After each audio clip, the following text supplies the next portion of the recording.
மாவட்டம் ஓசூர், தளி, தேன்கனிக்கோட்டை, கெலமங்கலம், பேரிகை, பாகலூர் உள்ளிட்ட பகுதிகளில் குளிர்ந்த சீசன் நிலை மற்றும் நல்ல மண்வளம் இருப்பதால் இப்பகுதிகளில் அதிக அளவில் விவசாயிகள் பசுமை குடில் அமைத்து மலர் சாகுபடி செய்யப்படுகிறது. மேலும் இப்பகுதிகளில் ரோஜா மலர்கள் அதிக அளவில் வெளிநாடுகளுக்கும் ஏற்றுமதி செய்யப்படுவது வழக்கம். இதனால் ஓசூர் விவசாயிகள் சுமார் 5000 ஏக்கர் பரப்பில் பசுமை குடில்கள் அமைத்து ரோஜா மலர்கள் சாகுபடி செய்து வருகின்றனர். தாஜ்மஹால், நோப்ளாஸ், போல்ஸ்ட்ரைக், சபரன், அவலஞ்சர், வெர்னியர் உள்ளிட்ட 22 வகையான ரோஜா மலர்கள் சாகுபடி செய்யப்படுகிறது.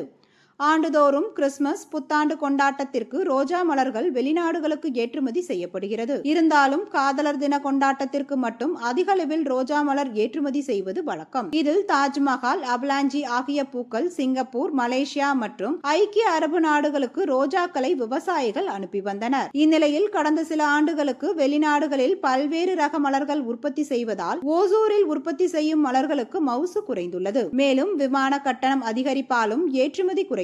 பல வகைகளில் நஷ்டத்தை கண்ட ரோஜா மலர் விவசாயிகள் இம்முறை வெளிநாடுகளில் ஓசூர் மலர்களுக்கு நல்ல வரவேற்பு இருந்து வந்த நிலையிலும் ரோஜா மலர்களுக்கு உள்நாடுகளிலேயே நல்ல வரவேற்பு உள்ளதால் ஜெய்ப்பூர், டெல்லி, மும்பை, கேரளா உள்ளிட்ட மாநிலங்களுக்கு விற்பனைக்கு அனுப்பி வருகின்றனர். காதலர் தினத்திற்கு உள்நாடுகளில் நல்ல வரவேற்பு உள்ள நிலையில் டவுனி நோயால் உற்பத்தி பாதிக்கப்பட்டுள்ளதாக விவசாயிகள் தெரிவித்துள்ளனர்.